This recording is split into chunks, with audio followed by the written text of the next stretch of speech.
All right, welcome ladies and gentlemen to the Hamlin Conservation Advisory Board. The exits are on either end of the building with the handicap on the right-hand side, and the AED is directly across from our doorway. Carol, could you please call the roll, please? Rob Westcott. Here. Steve Rutherford. Here. Carrie Whittle. Here. Louis DeVincenzi. Here. Okay, thank you very much. Everybody had a chance to look at the minutes, and are there any additions or corrections?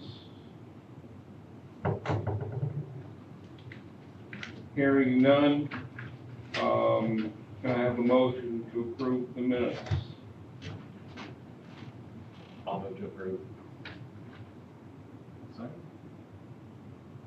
Been moved and seconded that we approve the minutes. Cheryl, can you take the poll? Rob Westcott. Yes. Steve Rutherford. Abstain. Carrie Whittle. Yes. Louis DeVincenzi. Yes. All right, thank you very much. We'll move right into our meeting.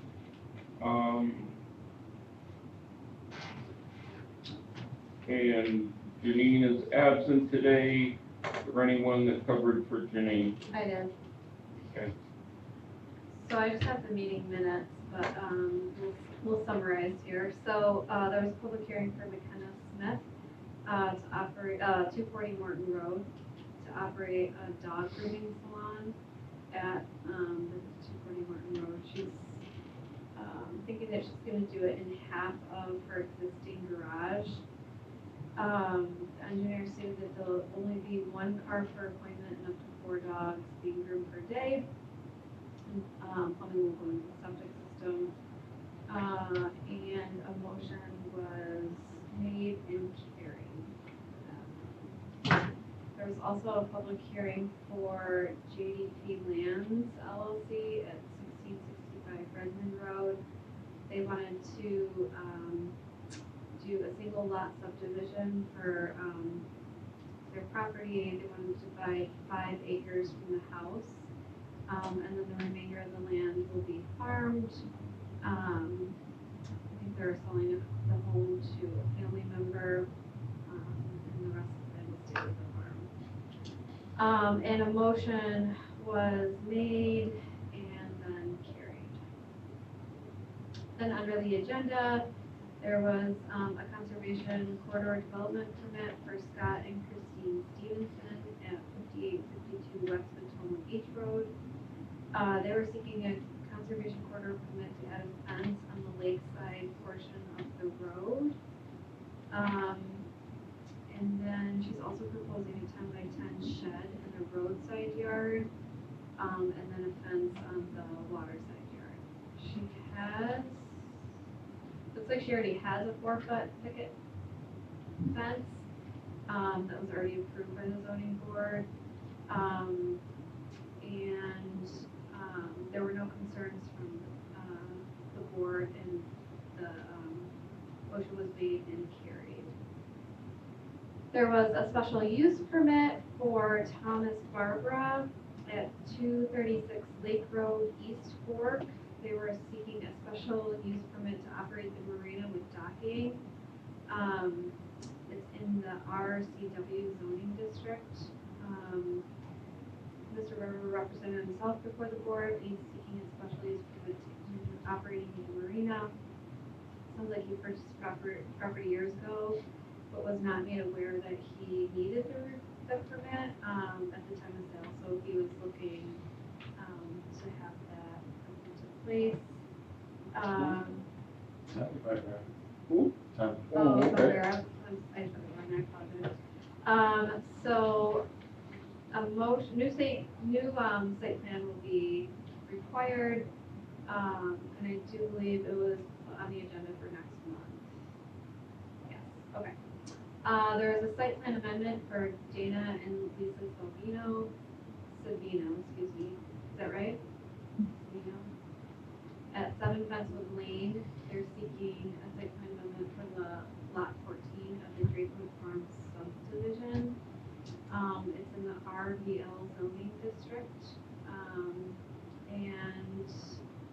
motion was made to reapprove the site plan and carried. And then there were a couple more, so there was a preliminary and final single lot subdivision, for the same, application. And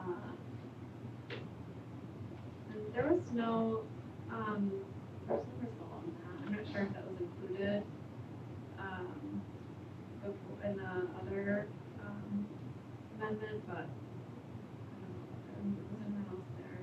They decided not to Okay, do the public hearing, Okay. and just add those two together. gotcha, okay, thank you. And then there was a subdivision of land by William Ryan at 1377 Hamlin Farmer Town Line Road. They were looking to subdivide the land and create two parcels, that meet lot dimensions, for the application form. They're in the RLB zoning district, and they were scheduled, public hearing for May 6th, and that motion was carried. It sounds like Pearlbert, discussed solar eclipse into the discussion, and the town engineer stated that the submission for the LWRP is received, and the response is hoped for by the end of April. And that was the meeting. All right, thank you very much. There was no fish advisory board meeting due to the fact that that was Eclipse Day. And so that was canceled. For the EMC meeting, there are a couple different things. Number one, the GIS system is coming along just fine. And number two, all the data should be inputted into the GIS system for Monroe County so that we can start using it. The DI or GIS system it is a program that has a bunch of maps with a million different layers. And say we wanted to look at the federally protected watershed systems. You can put down that particular layer and see exactly where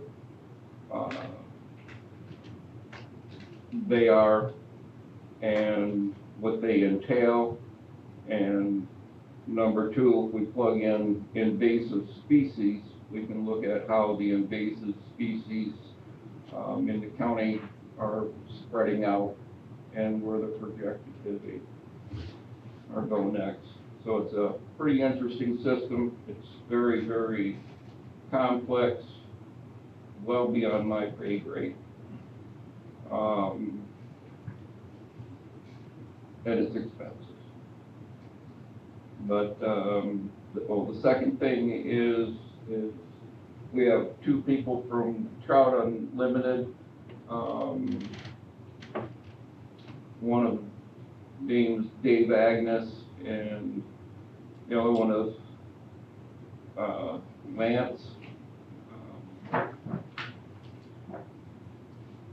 And what they're doing is a project on Arundecoit Creek, but this project is not only just for Arundecoit Creek, it can be carried out on any water system within Monroe County. And basically what it is that they want to help the habitat in the different water systems. And like they were encouraging people to leave the logs in the water Yeah, the tires can come out when they go to clean them up, but, there's cases where on Irondequoit where they've been taking out, log jams and large logs that are needed for the development of the young fish when they hatch out. So they're just not buffeted down the creek and stuff. They got a place where they can kick back in an eddy and survive the storms, a place for them to feed and to help them grow.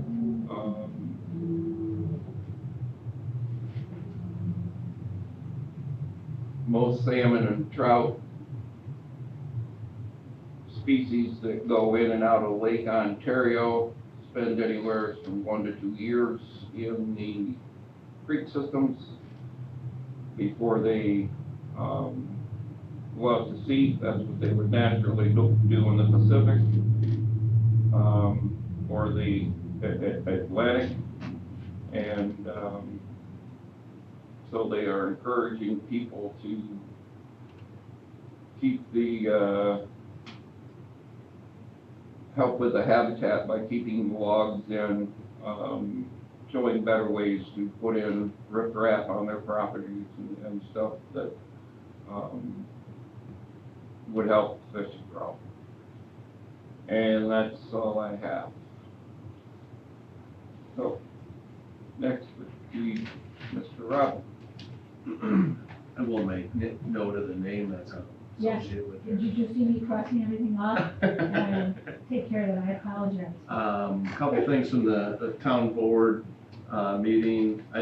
Still a lot of talk regarding the sewer project. I will say that I'm not as knowledgeable of where the project is standing. I know that the majority of it's completed because I know a lot of people that are on the sewer project, but there's been a lot of discussion regarding the sewer project. Some warranty work, just tightening things up, some punch list stuff. That's been a topic, it seems like almost every board meeting. There's also a public hearing on Wednesday to basically rewrite local law on flood damage prevention. So, and change the setback from 1,000 feet to 500 feet. So that'll be Wednesday, and I plan on being there to check that out, so. And then, Most of that's like in the writing, because they have to change the law for emergency, flooding and stuff. and that's everything I got for. All right, thank you very much. Lewis. So I have March and April to catch up. So going back to March, first thing, public hearing, Wayne Alonso went for Close Hollow Drive. We did a variance for having a secondary accessory structure. They have a shed, they want a gazebo. No one came, so we'll approve that one. Christine Stevenson, 5852 West Watoma Beach Road, has needed a few different variances. This is the one we talked about last week, or last month, the small lot size, so narrow lot underneath the minimum lot size requirement.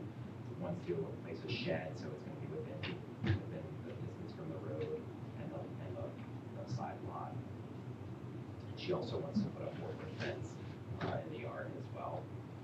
So there was a public hearing for that, no one was present, so the board approved that, and they also gave her CHOP permit for those same activities as part of that. And then Nina and Jenna Crawford at 45 Ross Road want to add a barn to their property. It doesn't have an existing dwelling, so they need a variance for that, and no one was there to speak, so the board approved that one.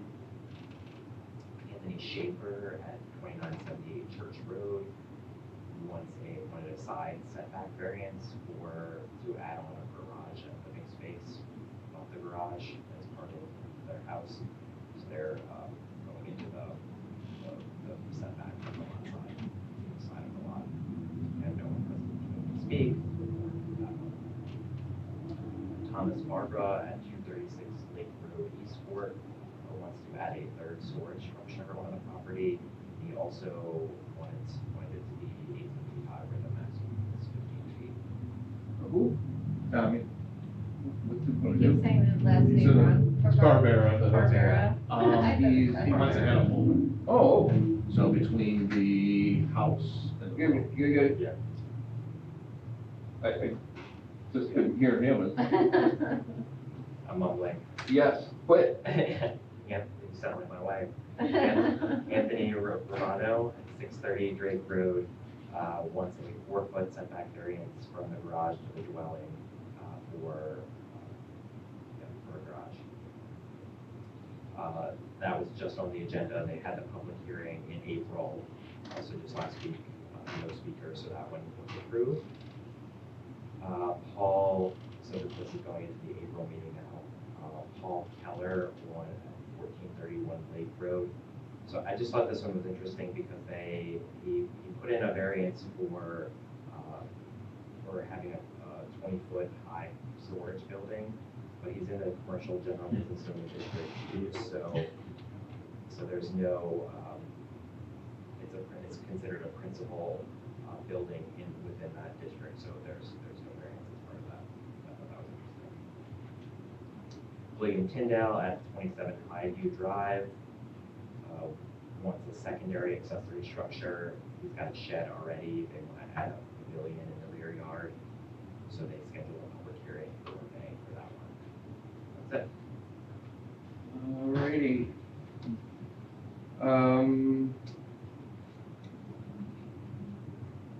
Janine's not here for the Friends of Hamlin. She sent it to me.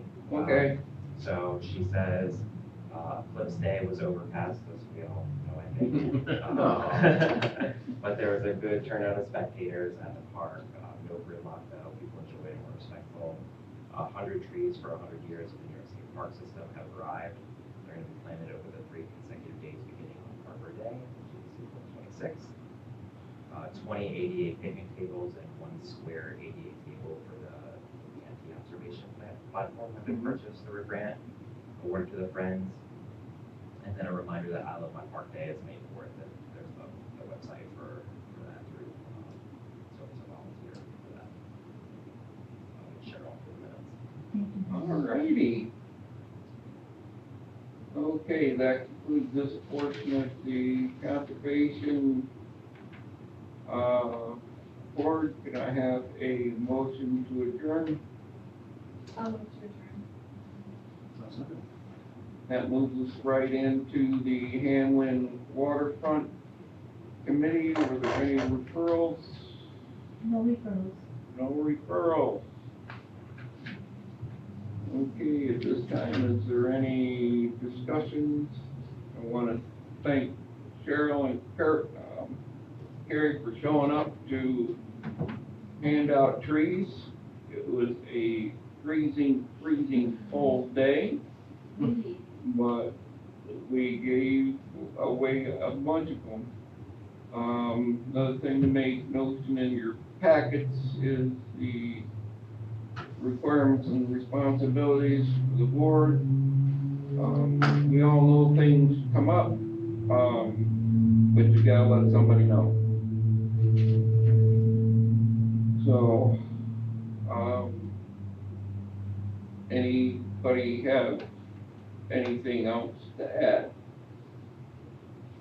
Or subtract? Just general discussion. Yeah. So we received 17,000 steelhead / rainbow trout for Sandy nice. Creek.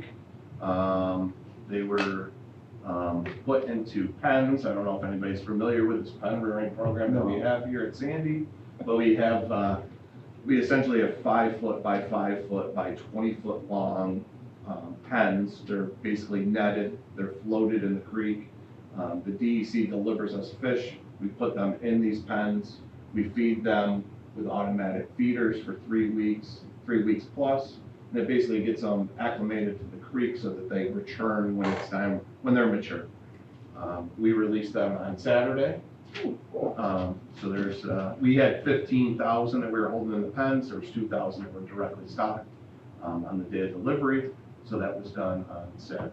So it was a success. Sandy Creek tends to be a tough spot because we have major temperature spikes. So we typically receive those fish around April Fool's Day, Right. first week of April. Yeah. We pushed to get fish a little earlier because obviously early spring, and we got fish very early for the earliest we've ever received fish. Yeah. So, but we still had some issues with temperature. We hit 62 degrees one day. 65 is our emergency release number. So we did get a little weary, but all's good. That was done. So, yeah. One of the gentlemen from the DEC, his name is Mike Connerton. Him and I were talking. He was talking about possibly doing a Sandy Creek assessment, just to check habitat and kind of take a walk through everything.